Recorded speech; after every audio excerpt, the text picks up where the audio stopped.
know what it's like to lose a spouse.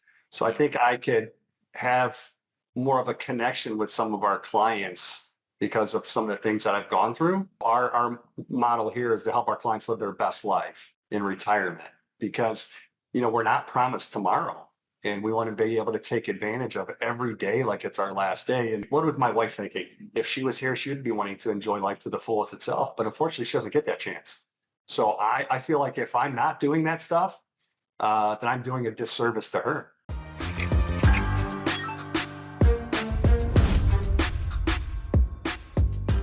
Welcome back to another episode of Do Business, Do Life. Have another special one here with Triad members, Tim and Julie Sullivan. Welcome to the show. Thanks for having us, Brad. We're looking forward to it. Thank you. Yeah, I just love these conversations, and I feel like we already did a podcast before we hit record here, so I'm excited to dive in.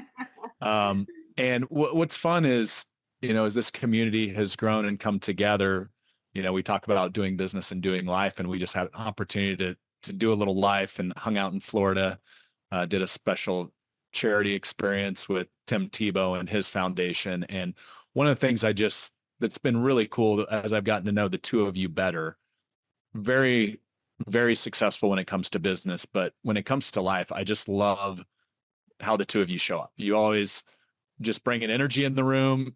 Every experience, I know who I'm going to see in the gym at like 5 a.m. It's going to be both of you.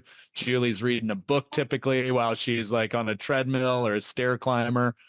And I just love the energy and the passion you all bring to life, and you're always giving back and finding ways to serve others. So let's start there. Was there something in the two of your background that need to serve and give, and just how you show up? Where does that come from? I'll let you start. I think it was because growing up, my parents weren't financially savvy. And so we had some struggling moments and times. And, we are very passionate about giving back to the community and loving our community. So we have that financial opportunity to be able to do that now. So we have started a nonprofit. It's in the works right now. It's called Light the Way. Our website is lighttheway.love. And we are excited to give back to vulnerable people, kids, foster care kids that are born in situations that they can't control, veterans that have served for our country, blood, sweat, and tears, and that are looking statistically that they are facing, are homeless and are depressed. And so wanting to give back to those people that are our heroes, and then families that are just facing a hard time, and they need a helping hand up financially, supporting them, loving them, encouraging them, and showing them that they are loved. And yes, they're having a hard time right now, but with love and support in us and our community, that we can help them. And Tim is really passionate about that because of what he had, with his situation with his wife. And so it's really important to us to help families that are going through that, because Tim knows how, luckily we are in a great financial position, but what if, families are not in that same position that we are in? So we want to help out families as much as we can. Yeah. And I would second that. And, also growing up, I grew up inner city Cleveland, two hardworking parents, but didn't have a lot of money. And what my dad did make, he spent and had to borrow money from family members. And, seeing that over the years, realized I don't want that from my family. I want to be able to support my family, my kids, make a better life for them.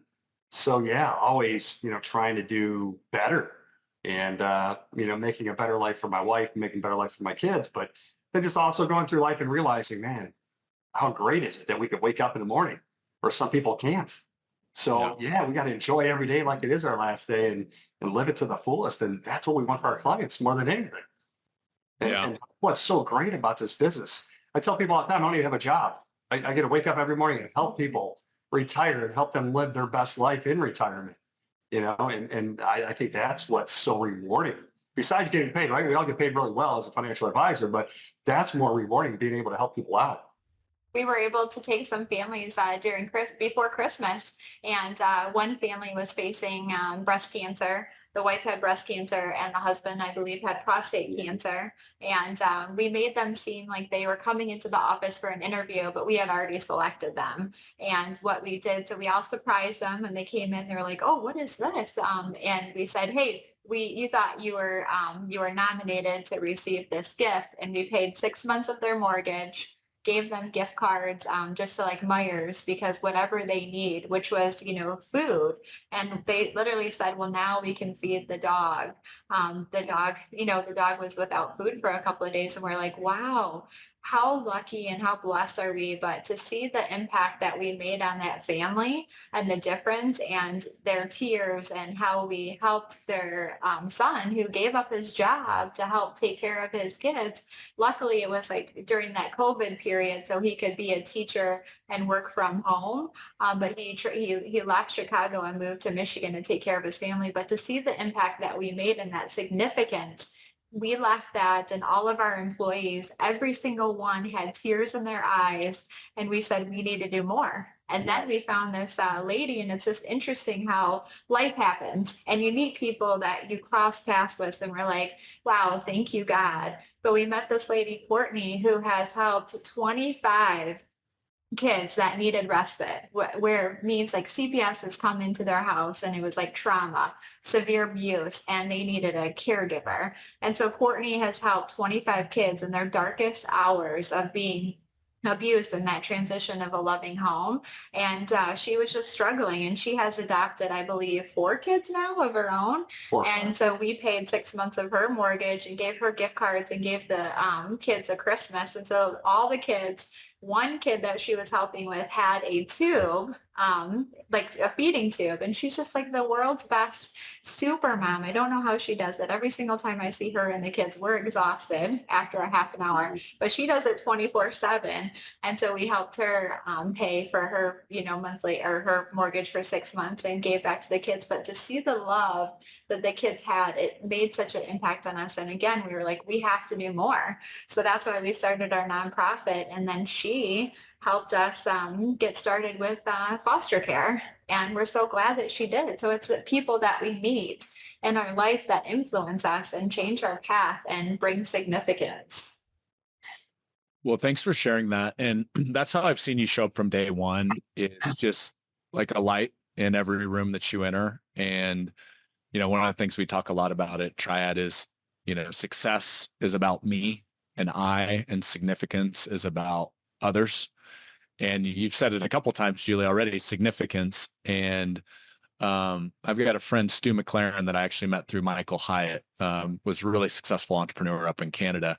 And he kind of hit this crossroads where he, sold his first business. I don't know how much he made, but it was substantial, probably, where he didn't have to work another day if he didn't want to. And he kind of went through this season of life where he's like, what's next? And what he came out of that, he said, more money, more impact. And so I think that's what's cool is you're using the success of your business, the financial success of your business, to create significance for others. And like, at what point do you want to stop that? It's just, let's keep helping more retirees, and then we can help more others in our community with that. And so, Tim, I want to go back to you because some people are probably a little confused because it's Tim and Julie Sullivan, and you'd mentioned Tim's wife. And Tim's first wife, it was obviously a really, really tough life circumstance. A lot of adversity there. I can't imagine. So Tim, would you share some of that? Because I'm sure some of that has shaped some of this chapter for you, if you don't mind. Yeah, it's really giving me a different perspective on life, and especially helping our clients out. So 2002, I was at my office in Cleveland, Ohio, just outside of Cleveland, Ohio. And we were actually preparing to go on a trip up to the Finger Lakes, upstate New York. And at the time, my wife was 28, and we had 2 kids at home underneath the age of 2. So we needed a little break. And as I'm pulling out of the parking lot to go pick her up, my secretary comes out and says, you got a phone call. And I'm thinking, hey, it's either my wife forgot something and she needs me to pick it back up, or she's running late, which she was known for. So I come back in the office, pick up the phone, and first thing I hear is her sobbing on the other end. and she tells me that she got the results back from the Cleveland Clinic, and she's stage 4, or she's tested positive for cancer. They thought it was serious enough that she has a double mastectomy. This is a Friday afternoon. She has surgery on Monday morning, Oh and my. whether she has a single or double mastectomy. So of course, 28 years old, hurry home, prayed, cried, a lot of talking. And my wife made that decision to have that double mastectomy on Monday morning. And Monday comes, and after about 11 hours surgery, 11 lymph nodes, double mastectomy, reconstructive surgery. Out of those 11 lymph nodes that they took out, she tested positive in 10 of those 11 lymph nodes. Mm. So stage 4 breast cancer, they gave her 6 months to live. So of course, that just completely rocked our world with the 2 young kids at home. And at that point, we made a pact to do everything that we can possibly to do to live out those 6 months, by traveling and doing everything that we possibly could, especially with the kids. Well, 6 months came and gone. She was still here. A year came, and she was still here. Amy was able to ring the bell that she made that 1 year. And unfortunately, right after that 1 year was up, her cancer had come back in her lower back. So she spent the next 14 years, and she made it 14 years, thankfully, dealing with chemo, radiation, number of surgeries. Pretty much was getting chemo or radiation every 3 weeks for about 10 of those 14 years. So it was a long journey. And it taught me to take nothing for granted, to enjoy every day like it's our last day.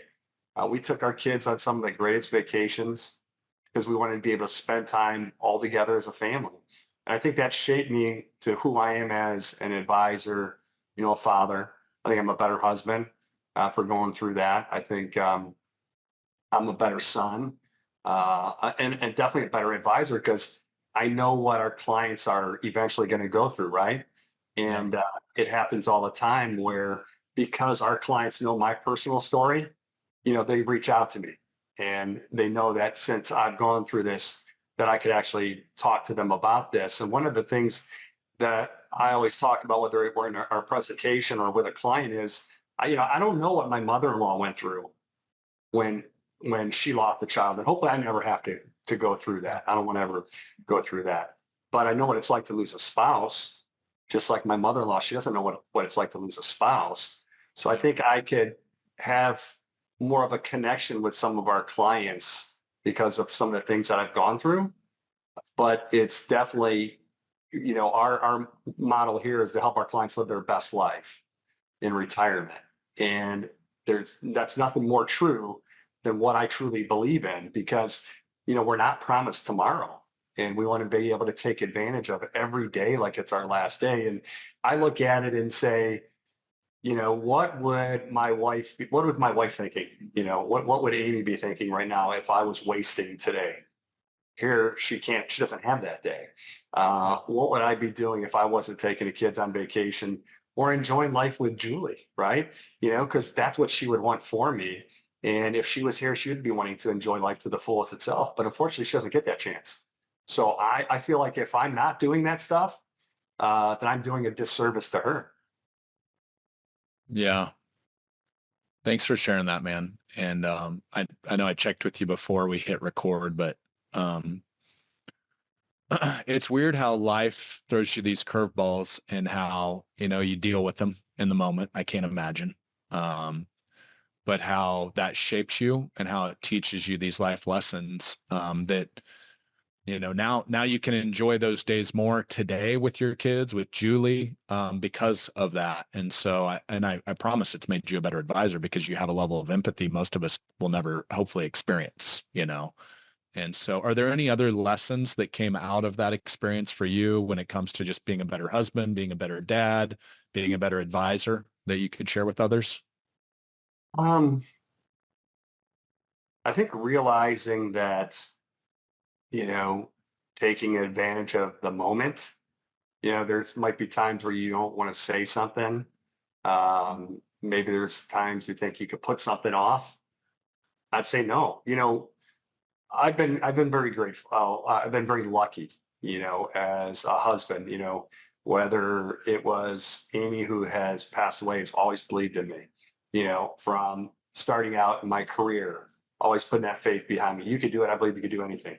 Now, Julie, having that faith, we could do anything together. It's about having a team, but I think taking advantage of something that you might put off to another day. Maybe it's something you want to say to your kids. Maybe it's someone you want to say to your mom or your dad, or just a loved one or anyone. I think one of the things Chris Smith says is just speaking truth. And yeah, nothing's more important now because you don't know if you are going to be here tomorrow. I'll tell that person this next week. Are you going to be around next week? We don't know. I mean, chances are you probably will. You're pretty healthy, but who knows what's going to happen between now and then. So I would say always being, what does he say?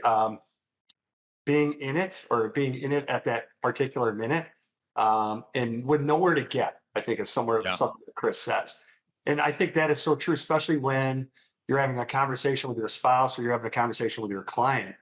Be there for that minute and let them know how much you care because, like I said, we're not promised tomorrow.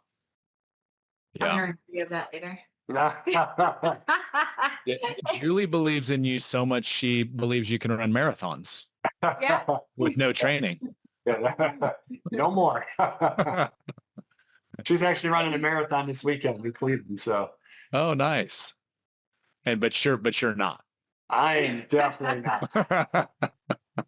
Just bringing the kids to support me. Yeah. Nice. Well, hey, you'll be right there at the finish line.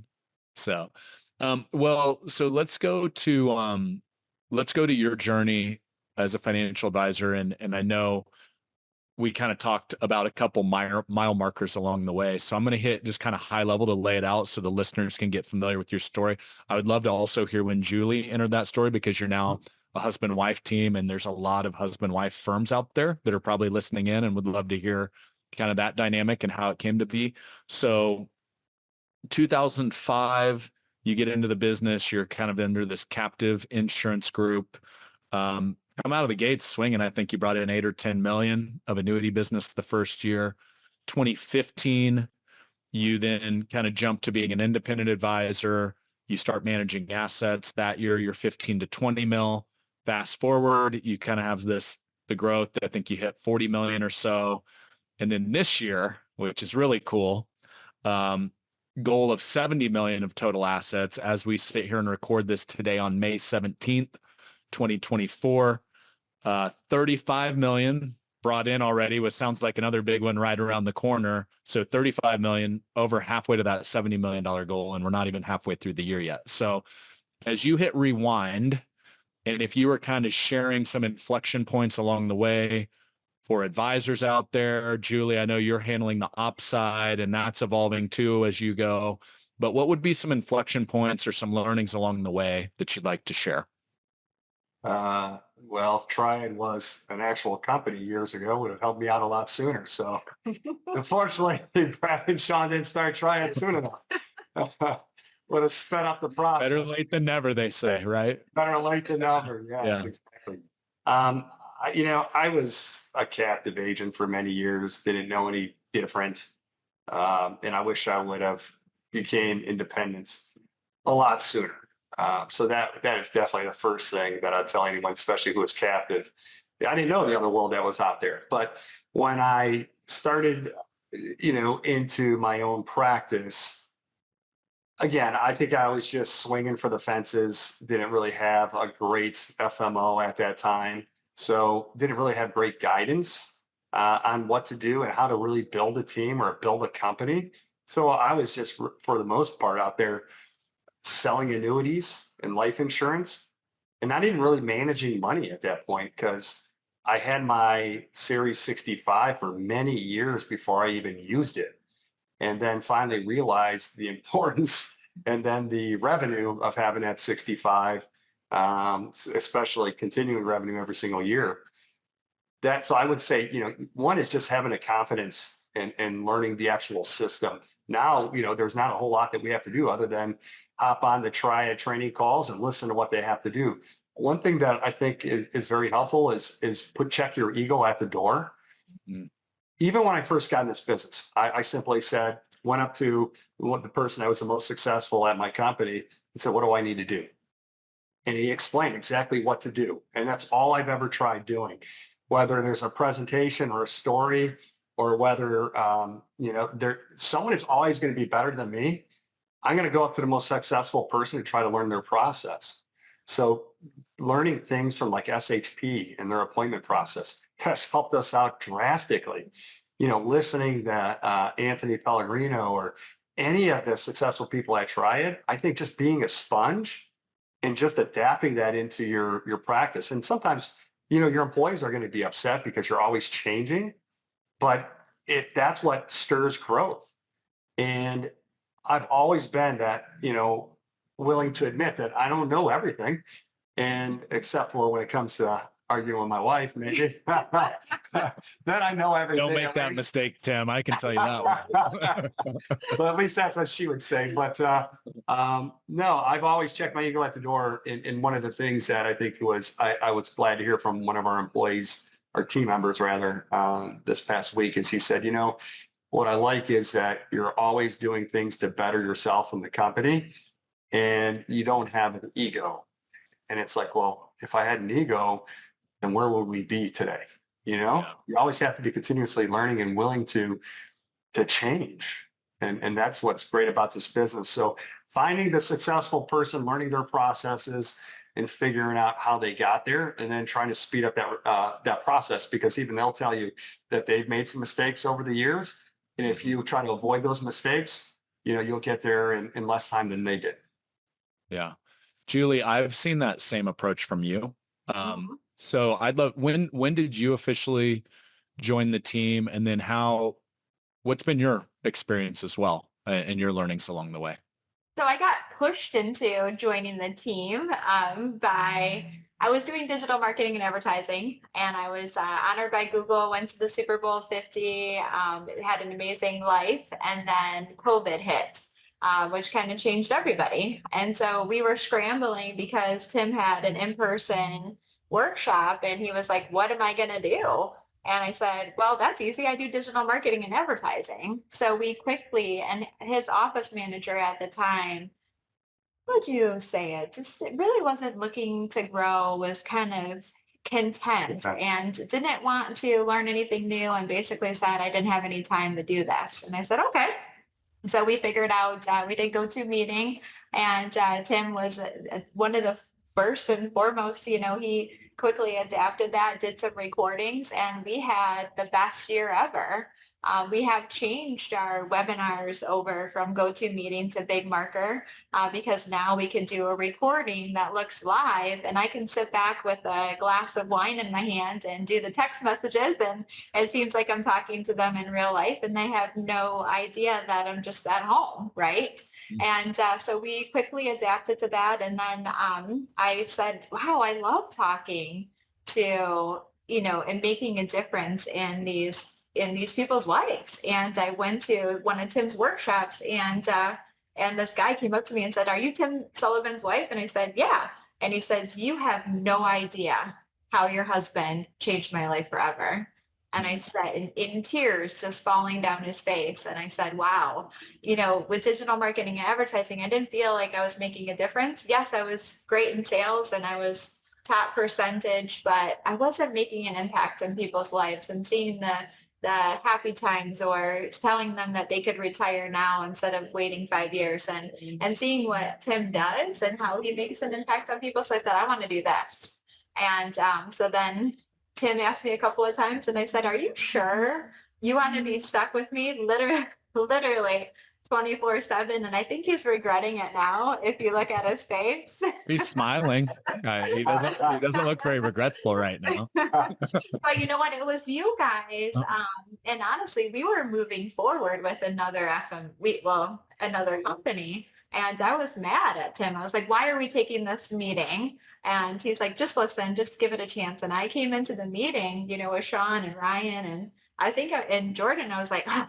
And then I was like, wow, after 15, 20 minutes, I was like, okay, I see the difference here. And I contribute our success to you guys, to Triad, to the coaches, to Sean, to you, Brad, for teaching us. And it saved, it's been so helpful personally and in our marriage, the Enneagram scores, because Tim's an 8, I'm a 3. And so I can't get mad at him. I'm like, honey, I usually start off the conversations by, I know you're an Enneagram 8. If I didn't know this about you, I would be really upset, but I'm going to let this slide.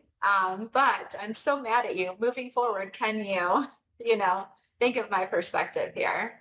So the Enneagram is very helpful. Huh? She found out the 8s are the best. You know how often that gets said inside of our office, Tim, mostly by Sean the 3. But yeah, but go Sean. yeah. No, I love that you brought that up, Julie, because Sarah and I, my wife, we first experienced the Enneagram at a marriage retreat with Michael Hyatt. And so he brought Ian Cron in. So those unfamiliar that are listening or watching, wrote a book, The Road Back to You. And so that was my first experience. And Sarah and I had been married about 10 years at that time. And those 2 days, I felt like I understood her better than I had the prior 10 years. And it was, she's a 6, I'm a 7, and kind of same coin, opposite sides. Can be an optimist to a fault. She calls it a realist. I call it a pessimist. But, and so it was really cool because I realized just the different lens that we all see the world through, the different communication styles, and those unfamiliar. An 8 can kind of turn the volume up a little bit without realizing it. Sometimes that's intimacy, right? Like an intense conversation, Tim, might be like an intimate conversation to you. Yes. And that's awesome to hear that experience at Triad has helped on the marriage front too, because what's funny is I experienced it on the marriage front first. And I was like, oh my gosh, this applies so much to business and interacting with the team and healthy communication styles. So how's it played out on the team front for you all? Has everybody inside of the firm taken the Enneagram, or how has that played out? Yeah, everyone's taken it, and it's helped Julie out more, and myself too. I'm not, being an 8, I'm not a person who gives a lot of compliments because I figured you're expected to do your job, It's made me realize, I got to take time out and make sure I'm telling everyone they're doing a great job because of their score and how they like to receive praise. But it's really helped Julie out, I think, managing the office more than me. Yeah, definitely. We are all 3s and 1s and 8, and then we have 1 3 with a little bit of a 2 in them, and that's our junior advisor. And so the 3s want to just like have a list and we get stuff done, right? And so we have those ones where it's, a little, I find it easier to understand what I need to give them versus, what I would normally do. So it's coaching in so many different aspects of how to communicate to one another. And it's helped our team, that each other, they understanding their scores. And when we did that, we did the quiz, we had everybody do the quiz and they read what they were about, the good things and the bad things. We had a lot of aha moments. And in fact, a lot of our, employees had their significant others do the same quiz, and they learned it was like counseling that they didn't have to pay for. It was the best counseling, and they had our kids do it as well. Yeah, so cool. Well, so those that are listening and maybe unfamiliar with the Enneagram, did an episode with Ian Cron, CRON. So just go back and look for that one, and you'll have a full hour on deep dive on the Enneagram. But there's basically 9 different personality types, and one of the things he said that hit home with me, he said a couple things when he came in and spoke to Triad. He said it was a study by an Ivy League school. I don't remember what one, but he said the number one factor in personal success, measuring it, I don't remember how they did it in the study, but it was self-awareness and just being very familiar with how do you show up around others. And I've found the Enneagram. We also do the Colby inside of Triad. And so just those self-assessment tests or, personality tests, there's no end all be all. But I just have found it just super helpful in different communication styles. And I think specifically, I'd love to hear your all's take when it comes to leadership. Like Tim, you've obviously been a great salesperson from day one. I mean, there's not too many that year one go out and knock out 10 million of annuities. So you've had always a skill of probably connecting and selling and influence. But what's interesting that I've seen, one of the things a lot of financial advisor founders struggle with a ton is when you shift from I'm a great salesperson to now I have to be a great leader and business owner and lead a team. And that comes with not everybody thinks like me or communicates like me. So now I have to understand different personality types and manage and lead and inspire them to all run in the same direction. So as your team has grown, what learnings have you had in just like going from great salespeople to business owner, CEO, COO? I've learned to get out of the way, Mm, and I mean that because I know what I'm good at. I put my stamp on what I think is important. But then I realized Julie's going to be much better than me running the office and leading the team that way. And I'm going to endorse what she says or give her the power to do that because that's what she's really good at.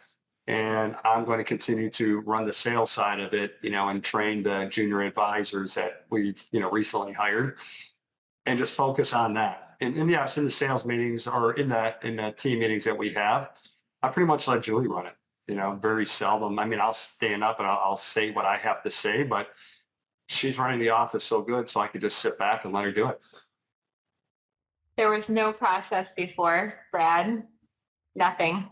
mhm. Little bits and pieces, but when you added new team members and employees, there was no, here's how we train people, or here's, what the first week looks like, or here's, papers that they should sign. So we just adapted into, as we grow, we need to have clear expectations outlined before. And so they know what to expect. And we have training. We have a process of employee reviews after 30 days and 90 days. I think a lot of that actually came from Michelle Short, Yeah. I mean, from you guys, from, going to the launch that we attended and also brought our team members with, but then Julie having individual conversations with Michelle and really building the processes that we have in place now. So I think we were always open to change, open to suggestions. We understand that other companies have been very successful and just let's mimic them, so open for advice, and Julie's taken that and helped create the systems and processes that we have in place now. Yeah, you guys have been diligent students. That has been an observation I made. And you said it earlier, Tim, but just like checking your ego at the door. It's hard to teach somebody that already knows everything. And you have come in open-minded, willing to put in the work, even willing to challenge stuff you've done one way. And then, hey, maybe this hasn't been the best way. Maybe there's better ways to do this. And I think that's one of the biggest factors in growth that I've seen is just being open-minded to other options or other alternatives. And so, Julie, on your side, because it sounds like when you kind of got there, it was like a great sales guy with probably a few people surrounding him, but not a lot of systems or processes. You all have come out, brought the team out to Scale Summit, which is our team-based training with founders. What would have been some of your biggest breakthroughs of like, wow, before and after, like this was before we were exposed to that and after, and some of the biggest changes there?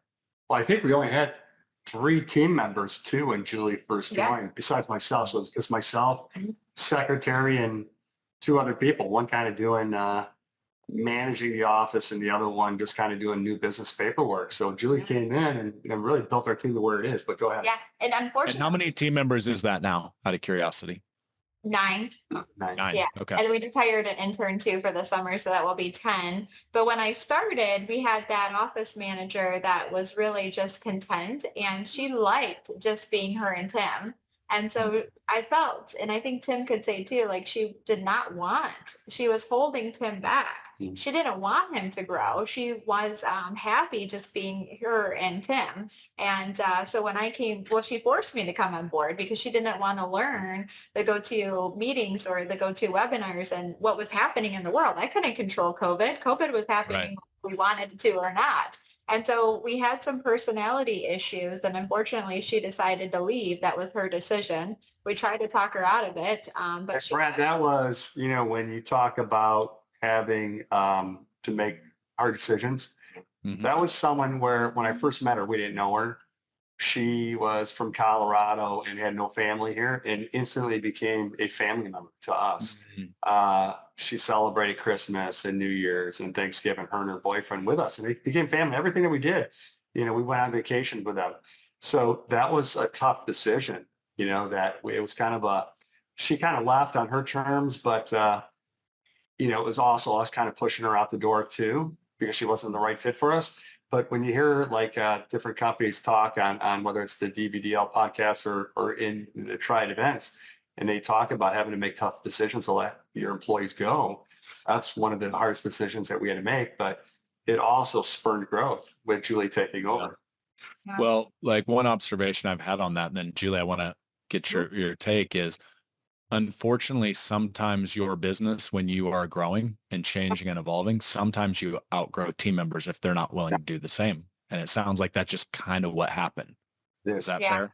Yeah, that is really fair. And she was like happy she did not want to learn anything. And she came right out and said that. And I was happy that she did because, we were able to part ways as friends, but it's unfortunate. And, but you guys, Triad has just taught us so much on that aspect of like having, we hire better now.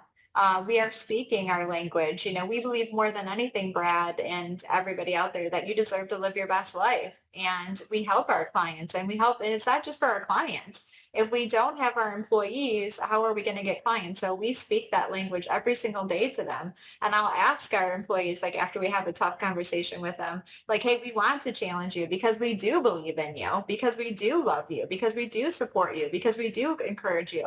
But guess what? I'm going to challenge you because I believe in you. And I am here to serve you as a leader because I know we want you to be the best. We want our junior advisor to go golfing to some of the fun places that he's told us that he wants to golf to. We want, one of our other employees to go to Italy because that's her dream. We want our employees living their best life. Just like our clients. Yeah, just like our clients. And so it starts with our employees. We do a lot of fun things and, we give back to the community, going to the animal shelter today, getting some puppy kisses and some puppy love. But then also getting some dogs and cats rescued. But so we have fun, but when we're here, our employees are committed and they're ready to, they work hard. And they Kind of sounds like do business, do life. I yeah. don't know. I love it. There's a lot of Brady, alignment there. One of the things you mentioned earlier, kind of like what you would tell someone who starting out in the business too. I know that we have a lot of companies that are husband-wife teams. The Framies are, one of them. But one of the things that's nice is my office manager has a vested interest how the business grows because it's my spouse, right? Mhm. So I think that is so key when you're able to work with your spouse like that, because no one's going to be more committed. No one's going to want the growth of the company or care more about myself and my success than my spouse. So yeah, luckily we're able to get along at work and home because it's a win-win situation for us. On that note, and that's what's so cool about the finance space, just growing up in it. I started at the age of 26. How many family connections there are. There's a lot of husband-wife. There's a lot of father-son, father-daughter. Not as many mother-son, mother-daughter, because there's a growing female advisors. It's exponentially grown since I got in the business, which is awesome. But if you were to say, here's the best things about that, which you named some of right there, Tim. So Julie, if you have any additional takes, go for it. But also, like if you were to caution against maybe where there have been rough patches or frustrations and you were just giving other husband-wife teams out there some advice, what would that be? I'd say leave it at the office. Sometimes not sometimes, most times it's business, even when we get home, still talking about business because going through emails, talking about what happened that day. So I think it's probably leave it at the office and being able to separate, which could be hard for one of the spouses. Pointing fingers at me. Business and personal, So if we have a disagreement, remember that was a business disagreement. wasn't a personal disagreement. Or if we have a personal disagreement, let's not bring that into the business. And I think we're able to do that. Even if, like all marriages, you might have a rough patch and we might be arguing at home, but when we get into the office, we could shut that off and we could coexist at the office. So I think that's the main thing, is just being able to separate business from personal. And of course, we have a great personal life, but every once in a while you have that disagreement. You just have to be able to make sure that you separate the two. Yeah. Julie, what are your thoughts? I agree with Tim on all of that. I think it's been great working together because we have so much in common, and I know him well. And so I know how to communicate to him, and it is hard. We are so committed to growing our business and scaling our business. And, we are so passionate about it. To find employees that are just as passionate, it's just not going to happen. Right. But I can speak that passion to our employees. And I think I'm seeing such a huge difference in the commitment level to our employees. Before we started with you guys, in January of last year, to now, it's how we speak to them. It's telling them that they're loved, supported. We want to encourage you and challenge you, and speaking that language in them every single day. And so they do feel loved. They do, appreciate us. And in fact, we just had one of our employees say to Tim and I want to let you know, I'm seeing a huge difference in your leadership in the last 6 months. So he started with us in September of last year. So to know that we are talking different, that we are speaking with significance, not only in our clients' lives and making, we're on a mission, but also to change the lives of our employees. That's where it starts, right? Team And members. yeah, and Tim gave this really good analogy where one horse could pull how much weight? Learn that. We got that off the Triad. Yeah. Oh, nice. Let's hear it. I wasn't on this meeting. Let's What hear was it. it? One horse could pull like 7,000 pounds, but two horses could pull like 21,000. Yeah. Oh, interesting. So it's like, hey, if we get moving the forward momentum as a team, there's nothing that we can't accomplish. So let's just work together here, and that's the biggest thing that I think our team has to understand is, if they're not a right fit or they're not coming in and putting 100% effort in, it affects the rest of the team members in one way or the other. If we're trying to hit our goals for the year, it affects. So, let's all be on the same page, working towards one common goal, and we're all going to benefit from it. Not just us as business owners, but you guys as part of our team as well. Yeah.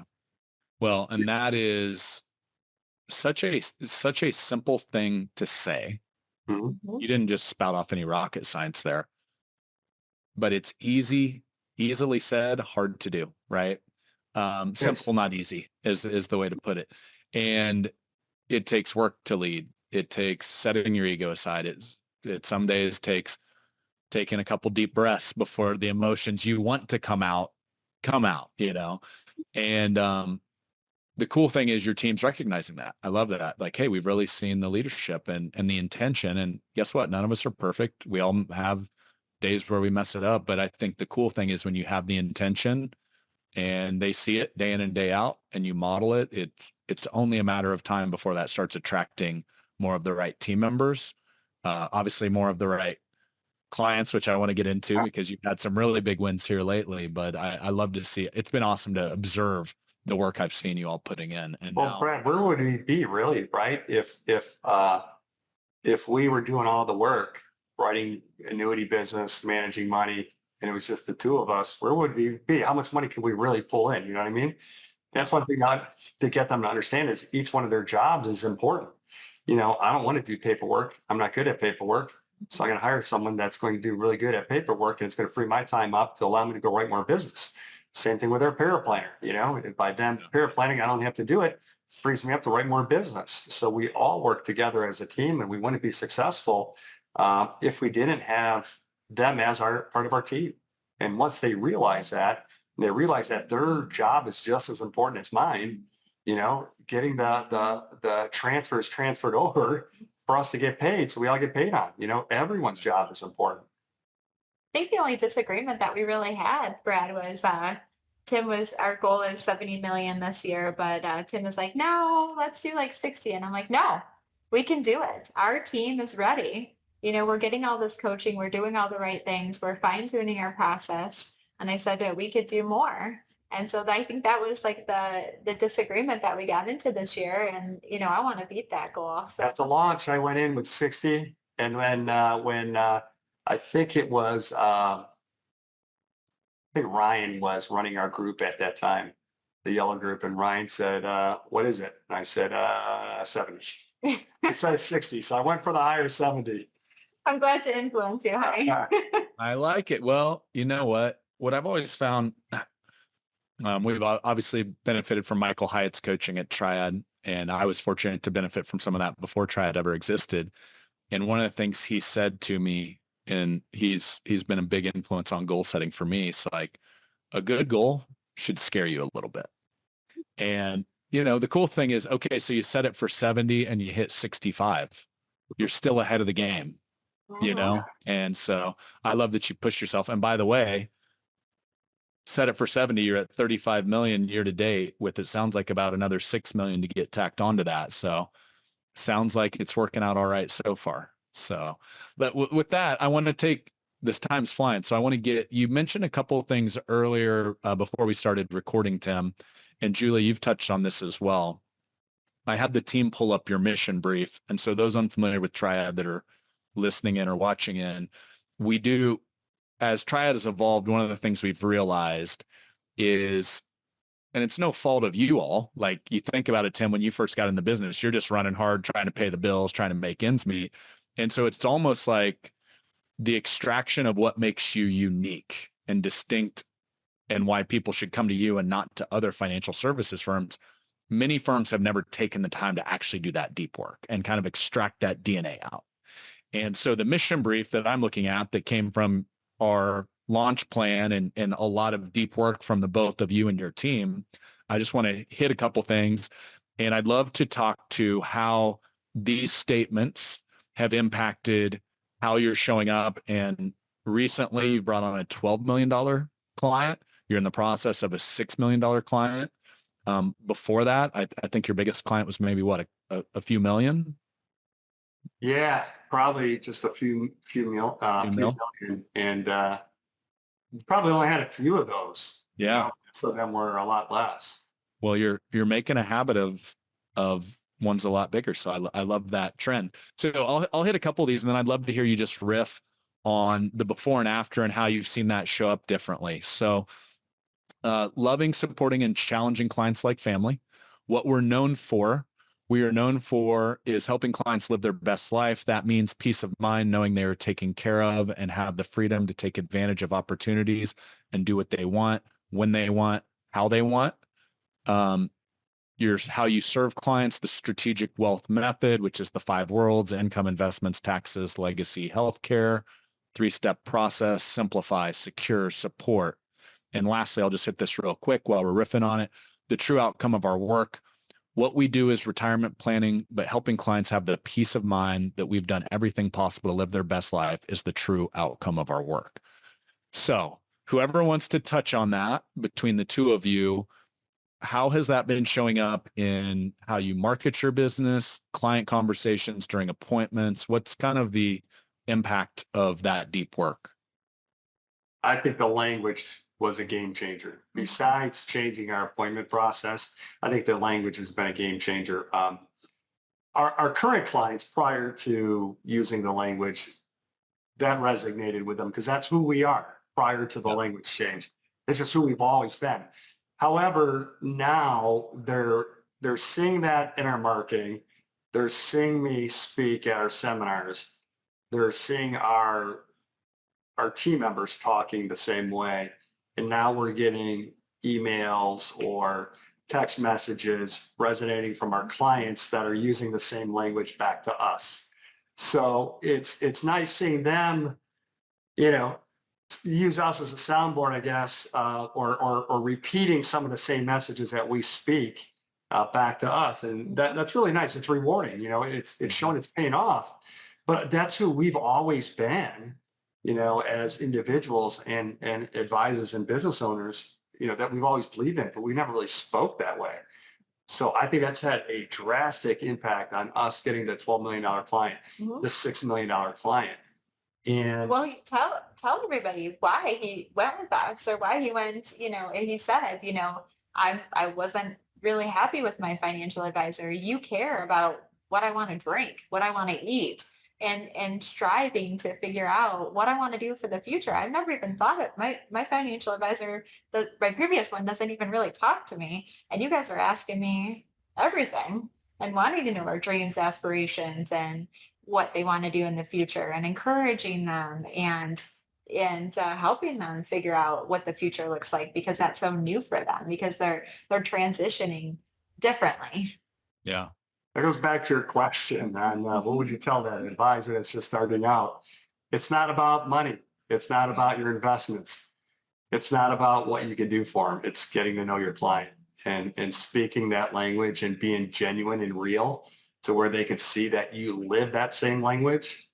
That's what it's about. They want something different. Anyone could help them out a little bit on taxes or, the right investment. Heaven forbid, we might not even have the right investment. Someone might have a better investment than us, but if they believe in us and they like our philosophy and that ties into what they believe in, that's where you're winning your clients, especially the higher net worth. Yes, we're doing the 5 world approach, which is what they're not getting with their current advisor for sure. But it's also the language on top of it. They haven't been spoken to this way. They haven't been challenged this way. They haven't had an advisor be bold enough to talk to them that way, especially challenging them to live their best life and spend their money, where most advisors are telling them, you can't spend that much because you're going to run out of money. And we're coming back in and telling them, no, you got to spend more money. Otherwise, if you have $12 million left over at age 90, I feel as if I failed you because you didn't spend enough and enjoy life enough. And that's, I think where the language comes into play. And I think has had a major effect on us getting that 12 million, that 6 million in probably 3 or 4, $2 to $3 million cases this year where we weren't getting that in the past. We are more intentional with everything that we do. With our monthly newsletters, we are, asking our clients to share with us, them living their best life and pictures of what they're doing. I get text messages and emails now every single day, which this is why we do what we do. We love doing what we do because we get to see our clients living their best life and their happiness, and they're traveling or driving their new motorcycle or getting their brand new car, and where they're kind of wishy-washy about getting this. And Tim's like saying, no, you are fine. Let me rerun the numbers for you. Let's rerun that scenario. And you're going to have this much money left over at 100 years old. You're good. Go buy that car. Live your best life and come with us, and come, stop by the office. Though we want to take a ride in that car though. I think one of the greatest gifts a financial advisor or a financial services firm can give their clients is the ability to spend with confidence in retirement. Mm-hmm. Because think about it. You've all seen it. You've seen it probably. Each of you have probably seen it dozens, if not hundreds of times now, where it's the multimillionaire that's living like they're broke. And isn't that the saddest retirement story ever? I mean, it's like, what a waste. Yeah. So I want to go to another angle here that we haven't hit yet. Mm-hmm. I've told you this before in person, but as we got Triad Wealth off the ground, you were one of the founding members of Triad Wealth. And so the trust in us, I don't take lightly at all. And I know every day that team is doing their very best to continue to grow and iterate and improve. A very young RIA that's fast growing. But one of the things that you were one of the first firms to test out was we kept hearing, you talked about the 5 worlds. Well, saying that you do the 5 worlds is one thing. Delivering on doing a CFP level standard income, investments, taxes, healthcare, legacy, estate, that's another. Mm-hmm. And you all have leaned pretty heavily on our financial planning team, Scott and the team over there. And I know they dove in pretty deep on the $12 million client that you just recently onboarded. So what advice would you give advisors where we know building a true financial plan takes a lot of work, hours of time. And we've seen that, which is why we're building a financial planning team out, because a lot of firms just struggle like, hey, I don't have somebody at that level of financial planning expertise to even be able to deliver on that. But what's been your take as you've kind of evolved into that and now really started to deliver some high-powered financial plans to be able to land clients like that?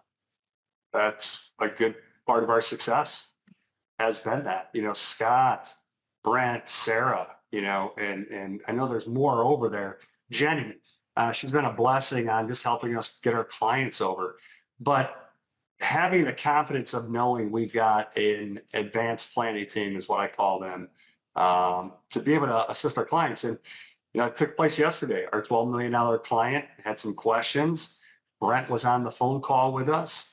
And Brent could put things a lot better than I can, especially when it comes towards talking about the ins and the outs of the investments. And there was no questions. They got off the phone. They were very confident moving forward. So it's been a blessing. And not only that, but with our team. So we hired a couple of paraplanners last year, and they're training to be junior advisors / paraplanners.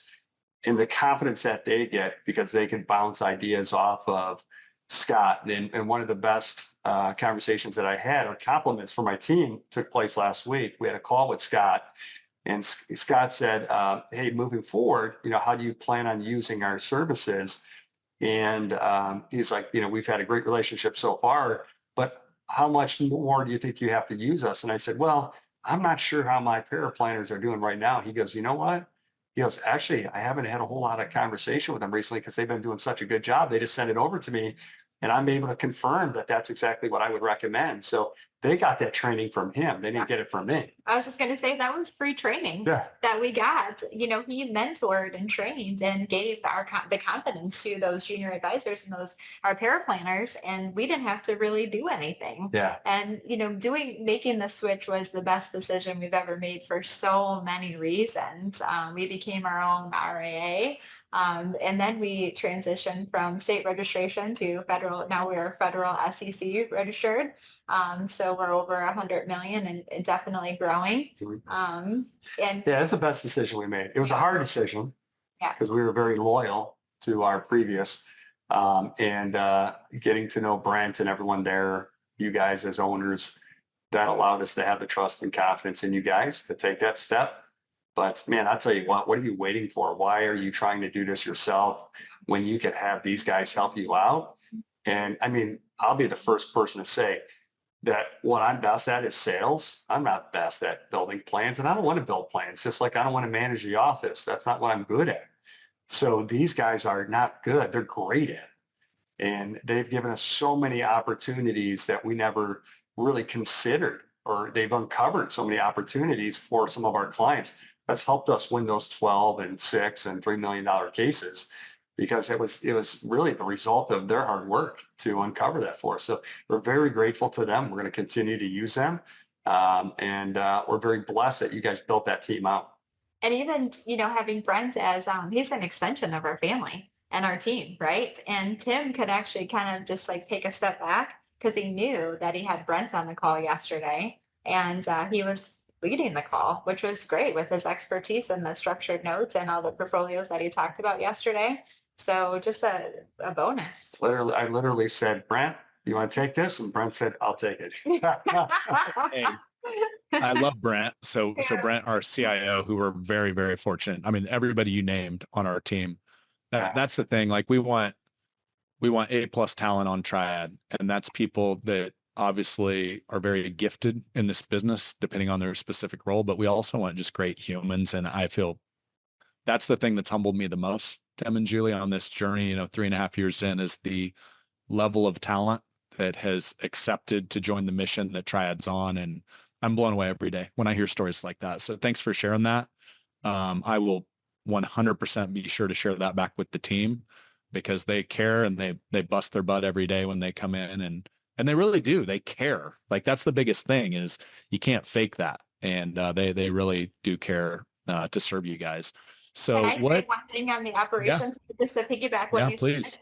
They more than care. You guys got A++ talent on that. Jenny was taking phone calls like when we were transitioning and still does to make our life easier.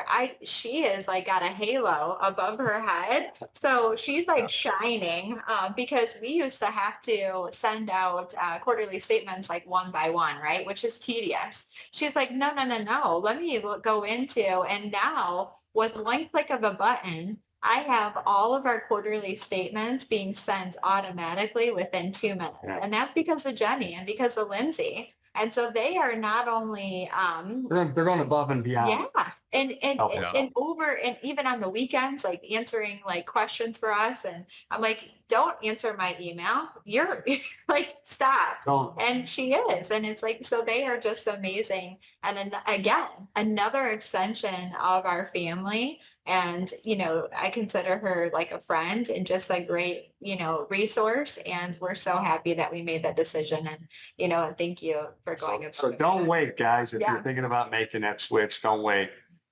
We fully give that endorsement. You can feel free to reach out to us at any time if you want to talk to us personally, but reach out to Triad Wealth and move forward. Be one of the best decisions you guys made. Wow. I really appreciate that. I didn't expect the conversation to go there, but I know one thing I know about both of you is you speak from the heart and you mean it. So I really appreciate that. And I can tell you, we won't rest on our laurels. Every day the rent is due and there's things that can be improved and made better. And one thing we always try to do is just listen, you know. We've got the feedback coming if we're willing to listen to it. So I'm curious because one of the things I've seen get in the way of a lot of advisors, it's happened a lot more on the security side than I think on the insurance side of their business. But it blows me away how many offices oftentimes are like underwhelmed with their partnership over there, but it's a pain in the butt. It's like, oh, I think you guys had a couple $100 million that that you had to transition. If you were to say, just give me a scale here, this could be a dangerous question, but 10, wow, transitioning 200 million of assets was way easier than I thought it would be. 1, it was way more painful than I thought it was going to be. Where on the scale of actually, once you got into the trenches and started moving the assets, where did it come in at? Well, Jenny did all the hard lifting. Yeah, I don't think it was that painful. I just think it was things that we weren't expecting because we had our hand held and at the last company because, you know, we were basically an IAR underneath their RIA. So they pretty much did everything. So I think we were just surprised by how much we have to do now, you know, being our own RIA. That was it. I think the transition wasn't that difficult. Do we have hiccups? Yeah. Were there growing pains for both Triad as well as us? Yeah. But you guys were Johnny on the spot and you guys were always getting back to us and making sure things were taken care of. Our questions were answered. Jenny reaching out, Lindsay reaching out, Sarah, Brent, everyone went above and beyond for that, which made that transition smooth. As smooth as it could be, probably.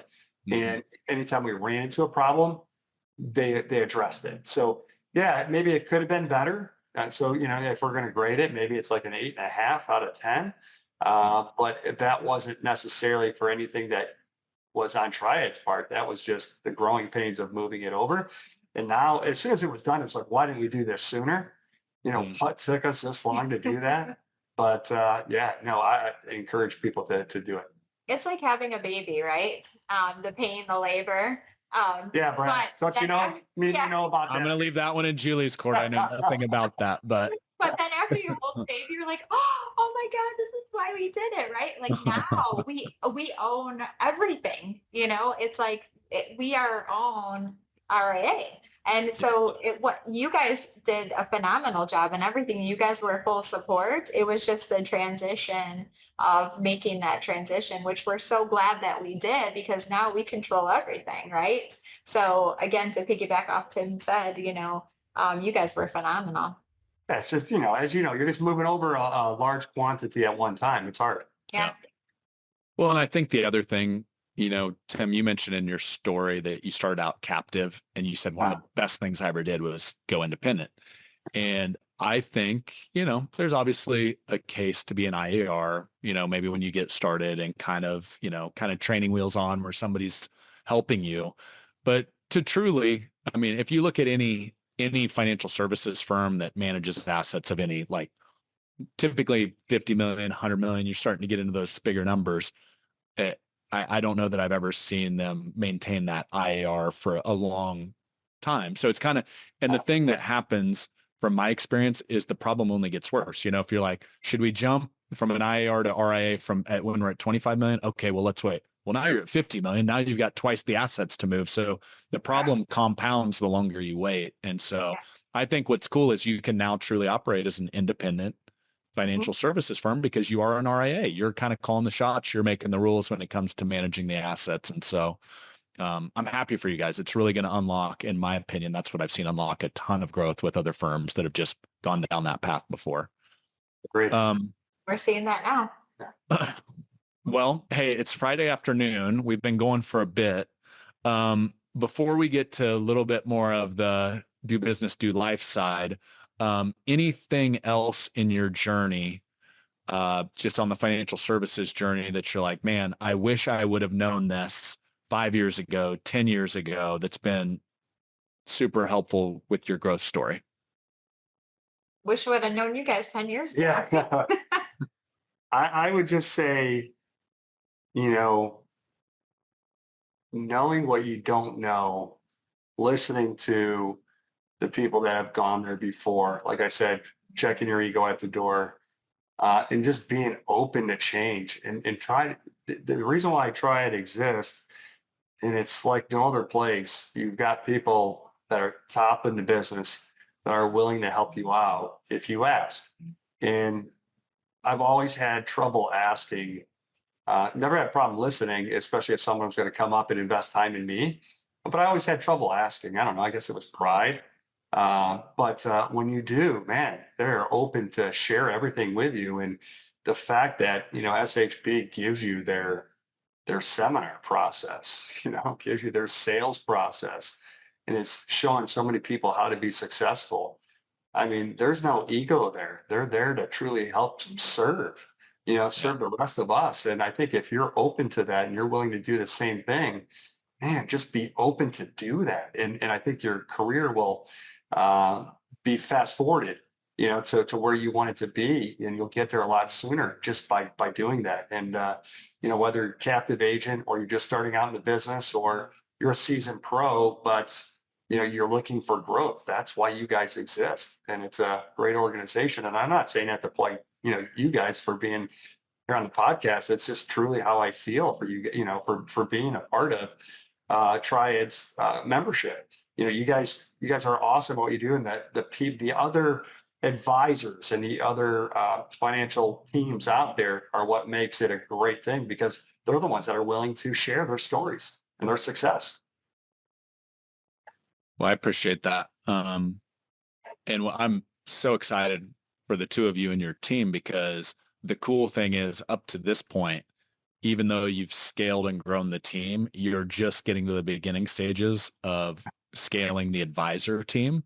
Yes. And it is going to be so awesome when we have a conversation a year, 2, 3 years from now, and you're at north of 100 million a year, because I know you will be.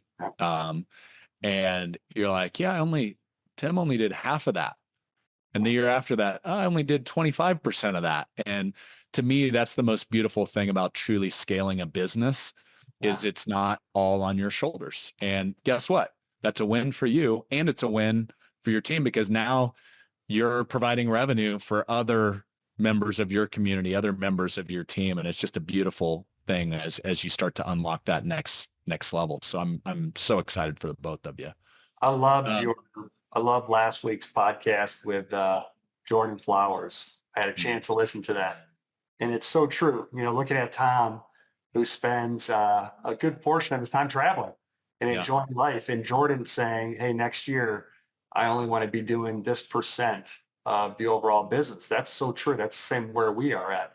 You know, I want to be out loving on our clients, spending time with them, enjoying life with them, while I have the rest of the office running the business. Because like Jordan said in that podcast, hey, if I'm not around tomorrow, I want the company to exist. Yeah.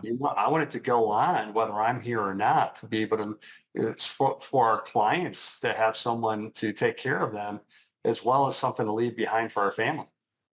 So I think it's so key to be able to enjoy life and transition out of that lead advisor role into more of working on the business. Yeah. And that boat's not going to drive itself, Tim. No, that boat's not going to drive itself. Exactly right. I love it. Well, this is a perfect transition. As you all know, podcast is do business, do life. That's our mission at Triad, to help you all, our members, achieve unlimited growth and freedom in both business and life. That's our goal for our team members. So I would love to hear Tim and Julie's definition of what do business, do life means to you. But, No, you go ahead. well, business, we've already discussed that. It's really building something for our team, our clients, our family, something that we could be proud of, something that we could change people's lives, like we've been talking about so far. But doing life, enjoying life to the fullest, traveling. I mean, every year we try to, take probably 3 or 4, maybe even 5 vacations, getting away with some with the family, some with just me and Julie, which is, I think, key, having that personal one-on-one time with your spouse, then also being able to bring the kids involved, get them incorporated into that vacation. So you're building that legacy. And we, of course, have our trips that we want to take. But also, I think just spending time with our family while we can. Spending time with the kids while they're still young, 23, 21, 11, and then our bonus daughter, little foster daughter at 3, spending time with the kids and enjoying life. To me, that's what it's about. It's not necessarily about, I don't look at it's about me or the company. It's about, we can build the company, but I want to build the foundation and build a family, something that our kids are always proud of and they're always staying, in contact with, they're not growing apart. That to me is more important than anything else is family for sure. Yeah, really spending quality time with them and doing things that matter to them and to have like a significant impact on them where they say like, hey, we did this growing up. And this summer, Delana and I are going to be taking a mission trip to Arizona with our church to give back to the community. And she doesn't know yet that she's going to be camping and sleeping on the ground. I'm going to break that to her. But I'm excited for her to see, the world in a different lens or a different viewpoint and, how blessed she is, but then also giving back to our church and to other communities. So we're super excited to do that and spend time with family. That's what we're all about. I've seen that. Well, and we've been fortunate at the Founders Retreat to get the families all together. Is the full crew coming to Amelia Island this summer? Have you got that far ahead? We're not yet sure. I think Delana's coming for sure. Not sure the older kids will. We'll see. They're both working now, even though I told my son that he's got to come and take on Gracie, but well, here I'll ruin a little surprise just to give you a little more ammo. So Henner, who obviously came last summer out to Tahoe, he's bringing a friend this time. Okay. Brian Ortega, who is UFC fighter. Yes. So telling me, yeah. So there you go. Yeah, it's hopefully we could get them out. We try to do as much as we can with our kids, but that's why, Brad, you got to spend as much time with them as when they're young, because as they get older, of course, they have their own lives like we did. Yeah. That's one of the reasons why we bought our latest house on a lake, was to bring, to have the kids, to bring their kids, our grandkids back eventually. Don't say grandkids yet. I'm looking forward to it. So. Their friends, bring their friends. Bring their friends back now, then grandkids. Yeah, so then they can have, them over and their friends over and they want to come visit us and have fun and wakeboard surf and it's a little things in life, right? It's never missing a track meet or seeing that victory, right? Or seeing softball and that's the greatest thing about this business, right? Is we can work around the kids' events and their sporting things that they all do. But it's not just with us. We tell our employees, we give our employees flex time. So I never, ever want any of our employees to miss anything with their kids. And they have that time to take that flex time to utilize, because those are moments that are so precious. And what, we only have 18 summers to spend time with them. So let's take advantage of that to the fullest, right? And as advisors, come on, guys and ladies, we could always change our schedule. That appointment is not worth missing time with our kids. Yeah. It's not, it was my goal ever since I had, my first child, that I wasn't going to miss any of their events. And I never will, because, it's not that important. Yeah, it's great to have that extra piece of business, but you're never going to get that time back with your kids. Yeah. And no amount of money will buy it back. No. After it's gone. Yep. Great. Well, let's end it on that. So this has been an incredible conversation. Tim and Julie, thank you so much. There's so much to learn from this conversation, both in business and life. So thanks for sharing so openly. Thanks for always just pouring into the community. Every time we get a hang, I love it. So looking forward to the next one. Till next time. Bye. Bye.